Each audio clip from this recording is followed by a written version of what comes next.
নমস্কার বন্ধুরা, পুষ্পশ্রী নার্সারি কোলাঘাট, আমি কমল। আর আজকে কটা জিনিস আপনাদের সঙ্গে শেয়ার করে নেব। পরিচর্যার কোনো সীমা নেই। দেখুন, খুব ভালো আছে গাছটা।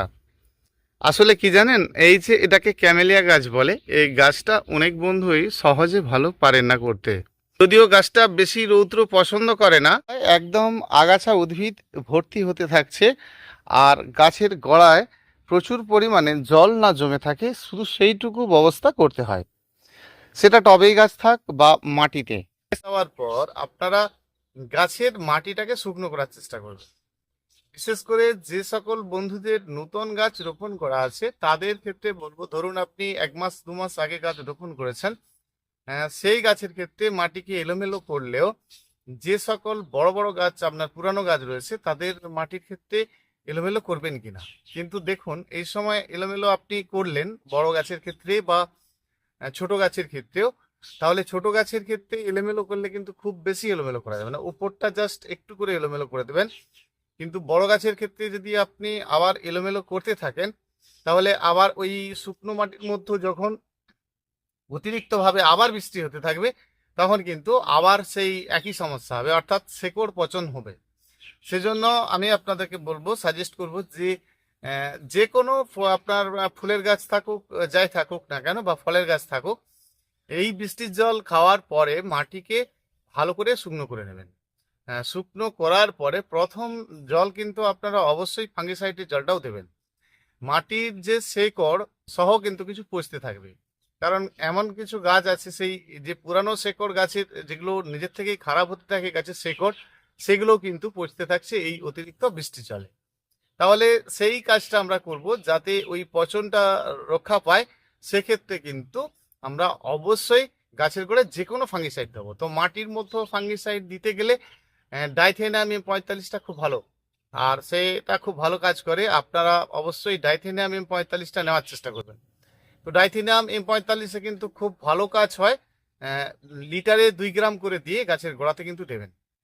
দেখবেন একদম গাছের যে শেকড় পচে যাওয়ার ব্যাপারটা থাকছে, একদম থাকছে না। সে যে ধরনের গাছই থাক না কেন আপনি দেবেন। তবে গাছে জল জমে যাওয়া কেন, যে গাছ যখন মাটিতে থাকে তার গোড়াতে যদি খুব ভালো করে জল জমেও থাকে, সেক্ষেত্রে কিন্তু আপনার গাছ মারা যাবে না।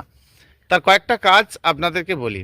গাছটি দেখতে পাচ্ছেন যে এইবার নয়, এর আগেও এই গাছ কিন্তু ডুবেছে জলে। তাহলে জলে ডোবার পরেও গাছের কোনো ক্ষতি নেই, তার একটা কারণ যে এই গাছটা জলে ডুবে যাওয়ার আগে থেকেই আমরা মাটি এলোমেলো করা বন্ধ করেছি। তার মানে যাদের টবের মধ্যে গাছ রয়েছে, এই সময়টা কিন্তু একদম এই অতিরিক্ত বৃষ্টিতে একদম মাটি এলোমেলো করা যাবে না। আর সেক্ষেত্রে কিন্তু দেখবেন আপনার গাছ খুব ভালো থাকবে। নিচকার পাতা একটু পরিষ্কার পরিচ্ছন্ন রাখা, এগুলো করবেন। আর এই সময় অতিরিক্ত পরিমাণে কিন্তু নাইট্রোজেন সার দেবেন না।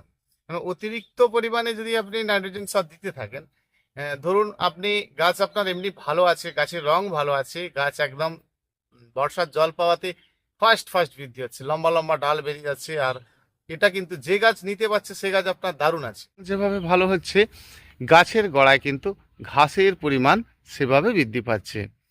তাহলে গাছের গোড়ায় এত পরিমাণে ঘাস হচ্ছে, তারপরেও কিন্তু আমরা গাছের গোড়ার ঘাস বর্ষা না থামলে, মানে বৃষ্টি না থামলে, আমরা কিন্তু গাছের গোড়ায় এলোমেলো করব না, মানে বেশি নাড়ানাড়ি করব না। শুধু গাছের গোড়ায় যে সকল গাছের ঘাসে ভরে গেছে, দেখুন এই একটা গাছ রয়েছে, এটাকে ম্যাগনোফিকা বলা হয়।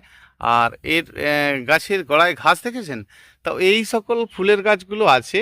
আর এই সময় গাছের গোড়ায় বেশি নাড়ানাড়ি না করাই ভালো। তবে হ্যাঁ, বৃষ্টি থেমে গেলে আপনারা গাছের গোড়ায় খাদ্য বা আপনারা গাছের যে সকল পরিচর্যা করবেন। কিন্তু বৃষ্টি অবস্থাতে, মাটি ভেজা ভেজা অবস্থাতে যদি গাছের গোড়ায় অতিরিক্ত নাড়ানাড়ি করেন, সেটা কিন্তু গাছের বেশি ক্ষতি। গাছ যখন ধীরে ধীরে ছোট থেকে বড় হয় এবং গাছের একটা ভার বহন বেশি ভারী হতে থাকে, সেই ছোট ছোট গাছগুলো আপনার টবের মধ্যে যখন বৃহৎ আকারের হতে থাকে, অবশ্যই একটা করে কাঠি দেবেন। আর কাঠি দিলে কি হবে, গাছটা স্ট্রং থাকবে এবং ভালো থাকবে। গাছের গোড়ায় যদি আপনি কাঠি না দেন, গাছের গোড়ার মাটি লুজ হতে হতে গাছটি একদম লালচে লালচে হতে থাকবে। আর দেখুন না, আমি ভুলে গেছি এই গাছটা কোনো একটা সময়ে গাছের গোড়ায় কাঠি দিতে ভুলে গেছি। আর এই কাঠিটা না দেওয়ার ফলে কি হচ্ছে, গোড়া দিয়ে জল প্রবেশ করেছে এবং গাছটি কিন্তু ধীরে ধীরে মারা গেছে। তো এখনো কিন্তু মারা যায় না। অতএব যখন গাছের গোড়াতে অতিরিক্ত জল জমতে থাকবে, তখনই দেখবেন হঠাৎ গাছের গোড়াতে যখন দেখবেন জল বারে বারে পাচ্ছে টবের মাটিতে, সেক্ষেত্রে কি দেখবেন যে গাছের মাটি লুজ হতে থাকছে, অর্থাৎ গাছটাকে সর্বপ্রথম একটা কাঠি দিয়ে বেঁধে দেওয়ার চেষ্টা করবেন। আর যদি আপনার গাছ ঠিক এইভাবেই হতে থাকে যে গাছের 1-2 ঘন্টা রৌদ্র বেরোনো মানেই জানবেন গাছ ঝিমোচ্ছে, আর সেক্ষেত্রে যখন আপনার এরকম অবস্থা হয়ে যাবে যে গাছটা ঝিমোচ্ছে, তাহলে কিন্তু আপনাকে সাথে সাথে কিছুটা করে কাটিং করে ফেলে দিতে হবে। কারণ গাছের শেকড় নষ্ট হলে কিন্তু গাছের ক্ষতি হবে। সেজন্য আগের থেকে একটা করে কাঠি বেঁধে রাখবেন।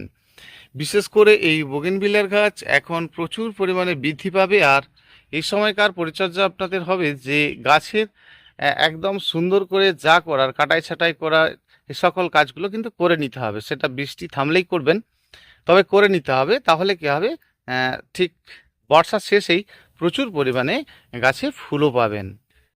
কিন্তু যে গাছ আপনার একদম ফ্রেশ এবং দারুণ আছে, সেই গাছের ক্ষেত্রে আমি আপনাকে বলবো যে আপনার গাছ নিজের থেকেই এত সুন্দর আছে, অথচ আপনি আবার তারপরে যদি আপনি কোনো নাইট্রোজেনযুক্ত খাদ্য বা অন্যান্য খাদ্যও দিতে থাকেন, সেটা খুব ভালো কাজ নয়। গাছ আপনার তাতে কি হবে, ফুলের পরিমাণটা কমতে থাকবে। এরপরে বর্ষার পরে প্রচুর পরিমাণে যে ফুল পাবেন, সেই ফুলটা কিন্তু পেতে হলে আপনাকে খাদ্যের যে বিষয়টা একটু লক্ষ্য করতে হবে। তাহলে বর্ষার জল পাওয়া মানেই যে কোনো ফুল গাছের ক্ষেত্রে বলি, বিশেষ করে তাদের ক্ষেত্রে খাদ্য নিশ্চয়ই দেবেন, কিন্তু ওই অতিরিক্ত বর্ষাতে অতিরিক্তভাবে নয়। বানানো খাদ্য যদি আপনাদের বানানো থাকে, সেই ধরনের খাদ্য টুকটাক অল্প স্বল্প দেবেন। তবে বৃষ্টিটা অতিরিক্তভাবে যখন বৃষ্টি হচ্ছে, আর এই সময়টা না দেয় ভালো, কারণ মাটি এমনিই পচতে, জল পাওয়া মানেই মাটি পচতে থাকবে। আর মাটি যত বর্ষার জল মানে বৃষ্টির জল পেতে থাকবে, ধীরে ধীরে কিন্তু গাছের গোড়ার মাটি পচতে থাকবে। তখনই দেখবেন গাছের যে পাতা, সেগুলো একটু লালচে লালচে হতে থাকবে। অর্থাৎ যে কোনো লতা জাতীয় গাছ টাছ থাক বা যে সকল বেশি বৃদ্ধিশীল গাছের গোড়া যদি অতিরিক্তভাবে বৃষ্টির জল পায়, সেক্ষেত্রে কি হবে, যেগুলো ধরুন ফার্স্ট ফার্স্ট বাড়ে, যেমন আলামুন্ডা, এই আলামুন্ডার গাছ, ফুরুস, এগুলো হচ্ছে ফার্স্ট ফার্স্ট বৃদ্ধি পায়। আর এদেরকে বর্ষার শেষে কিন্তু যখনই দেখবেন খুব লালচে লালচে ভাব হয়ে গেছে, সহজেই তাকে সুন্দর করে নিতে গাছটিকে একবার কাটিং করে দেবেন। তাতে জানবেন গাছের উপকার হবে, গাছের রং কিন্তু আবার সুন্দর হয়ে যাবে কয়েকটা দিনের মধ্যে। 10-12 দিনের মধ্যেই আপনি আপনার গাছের রং কিন্তু আবার ফিরিয়ে নিতে পারবেন। এটা একটা কফিয়া ফুলের গাছ, আর এর থেকে সকল ডালকে কিন্তু আমরা কাটিং করে এই সময় বর্ষার সময় আপনারা আপনাদের গাছকেও কাটিং করে বসিয়ে দেন। দেখুন কিভাবে সব চারা হয়েছে, দেখতে পাচ্ছেন, মানে এত চারা হয়েছে ভাবতে পারবেন না। সব কিন্তু শেকড়ে শেকড়ে ভরে গেছে, মানে টেনে তোলা যাচ্ছে না। তো সেই জন্য আমরা বর্ষার সময় গাছকে কিন্তু এত শিকড় হয়েছে, বুঝতে পারছেন। তাহলে যে কোনো ডালকে যদি আমরা কাটিং করে বসিয়ে দিই, তাহলে কিন্তু ফার্স্ট গাছ তার হবে। এবং এই বর্ষার জল পাওয়া মানেই সে গাছের শেকড়ও নিজের থেকেই হতে থাকবে, আপনার কিচ্ছু লাগবে না। নর্মালিভাবে আপনি 2-4টে গাছের ডগা কেটে আপনার শখ থাকলে আপনি করতে পারেন। যে কোনো গাছের এই সময় রং ভালো থাকবে, সেটার সাথে সাথে কিন্তু আপনার রৌদ্র ভালো থাকতে হবে। একে তো বৃষ্টি হচ্ছে আর গাছের রৌদ্র কম পাচ্ছে, সেক্ষেত্রে আপনি যতটা রৌদ্র আসে ততটাই দেওয়ার চেষ্টা করবেন। ফলে আমরা গাছের গোড়া কিন্তু এই বর্ষার সময় প্রয়োজন বোধে যদি খুব দরকার হয়ে থাকে তবেই মাটি এলোমেলো করব, না হলে কিন্তু করব না। আর এলোমেলো না করলে কিন্তু গাছের গোড়ায় একটু আধটু জল জমে থাকলেও গাছের বিশেষ ক্ষতি করবে না। দেখবেন যে একদম সবুজে সবুজে ভাব, শ্যাওড়া ভাব ধরে গেছে গাছের মধ্যে, টবের গায়ে গায়ে দেখছেন যে সবুজ সবুজ ধরে গেছে, সেক্ষেত্রে কিন্তু অবশ্যই চুনের জলটা দেবেন। 10 লিটার জলে 100 গ্রাম চুন দিয়ে দিলে কি হবে, মাটির মধ্যে যে ফাঙ্গাস সেটা কিন্তু সাথে সাথে আপনার একদম ক্লিয়ার হতে থাকবে। তাহলে কি হবে, মাটির মধ্যে যে খাদ্যটা আছে সেটা কিন্তু গাছ খেতে পারবে। মাটির মধ্যে খাদ্য আছে, অথচ আপনি দেখছেন যে গাছের মধ্যে খাদ্য নেই, গাছের বৃদ্ধি নেই। আর এই বৃষ্টির পরে দেখবেন অনেক গাছেরই বৃদ্ধি অফ হয়ে যাবে, দেখবেন চুপচাপ বসে আছে, গাছের পাতা উপরে লালচে লালচে হয়ে গেছে। তার মানে বর্ষার পরে কিন্তু ধরুন আরো 15 দিন 1 মাস রানিং বৃষ্টির পর আপনারা কিন্তু ডোগাগুলো একটু করে পিঞ্চ করে দেবেন। দেওয়ার পরে আপনাদের বৃষ্টি থেমে যাওয়া মানে আবার আপনারা গাছের গোড়ায় যেমন এলোমেলো করেন, গাছের গোড়ায় খাদ্য দেন, দেবেন, কিন্তু অতিরিক্ত বৃষ্টিতে কিন্তু বেশি বেশি করে খাদ্যটা দেবেন না। আর আপনাদের তাতে অনেক বেশি গাছ সুন্দর থাকবে এবং বেশি বেশি পরিমাণে ফুল থাকবে। যে কোনো ফুলের গাছের এই প্রথম অবস্থাতে নিচ থেকে অতিরিক্ত ঝাঁকড়া সেটা অবশ্যই করবেন, কিন্তু প্রথমত গাছকে আপনাকে একটু বাড়িয়ে নিতে হবে। তাহলে বাড়ানো বৃদ্ধি গাছকে যদি আপনি কাটিং করেন সেক্ষেত্রে কিন্তু গাছ সহজে গ্রোথ করে নিতে পারবে। আর প্রথম অবস্থা থেকেই যদি আমরা গাছ যে কোনো গাছকে ছোট্ট থেকে ধরুন আপনি একটা 6 ইঞ্চি গাছ নিয়ে গিয়ে ডোকা কাটিং করছেন, সেটা আবার ভালো নয়। তাহলে গাছকে একটা নির্দিষ্ট হাইট করে নেবেন যে কোনো ফুলের গাছ, তারপরে কিন্তু আপনি তার মাথাটা পিঞ্চ করবেন, দেখবেন গাছ নিজের থেকেই সুন্দর ছাগড়া হতে থাকবে আর গাছে প্রচুর পরিমাণে ফুল হতে থাকবে। এই সময় বিশেষ কিছু আপনাদের কীটপতঙ্গ এটা করবে না, তার কারণ হচ্ছে প্রথম অবস্থাতে, বর্ষার প্রথম অবস্থাতে প্রচুর পরিমাণে আপনার বিভিন্ন ধরনের কীটপতঙ্গ কিন্তু আক্রমণ করতো, কিন্তু অতিরিক্ত বৃষ্টি যখন লাগাতার 1 মাস ধরে চলছে সেক্ষেত্রেও কিন্তু বিশেষভাবে বড় পোকার আক্রমণ হয়তো এই সময় নেই, কিন্তু মিলিবাগের উপদ্রবটা হয়ে যাবে। অর্থাৎ মিলিবাগ এই সময় প্রচুর পরিমাণে গাছে আসা শুরু হয়ে গেছে অনেকেরই। তো যাদের গাছে মিলিবাগ হয়েছে তাদের ক্ষেত্রে বলবো যে যে কোনো একটা মিলিবাগের ওষুধ দিয়ে দিন, সেটা আপনার একতারা, সিতারা, অ্যাডমায়ার এই ফল খাচ্ছে মানে মাঝে মধ্যে শুধু একটু করে ফাঙ্গিসাইড দিয়ে রাখবেন। বাড়িতে যে ধরনের ফাঙ্গিসাইড আছে, সেটা আপনার বাড়িতে যে ধরনের আছে সেটা হচ্ছে আপনার যে কোনো ফাঙ্গিসাইড, ব্যাবিস্টন, জ্যাকিস্টন যে কোনো আপনার রয়েছে, আর সেটা কিন্তু লিটারে 1 ml করে দিয়ে রাখবেন। আর আপনার প্রতি গাছের পাতা পচনটা কিন্তু একদম ভালো থাকবে, মানে নিচ থেকে পাতা পচে যাওয়ার বিষয়টা ভালো থাকবে, পাতা পচে যাওয়ার ব্যাপারটাই থাকবে না। তাহলে পাতা পচে গেলে গাছের সেখান থেকে কিন্তু একটা একটা কাণ্ড পচতে থাকবে। একটা পরিকল্পনা আছে, টবগুলোকে একটু ঢালিয়ে দেবেন, মানে কিরকম বলবো, যে যে কোনো একটা গাছ ধরুন এভাবে টবটা রয়েছে আপনার ছাদের উপরে, আপনি একটু ঢালিয়ে রাখবেন। আর ঢালিয়ে রাখলে কি হবে, এই মাটিটা সবসময় বজবজে ভেজা থাকবে না, অর্থাৎ গাছটার সাইডে একটা গুটি দিয়ে দেবেন, একটু ঢালিয়ে রাখবেন।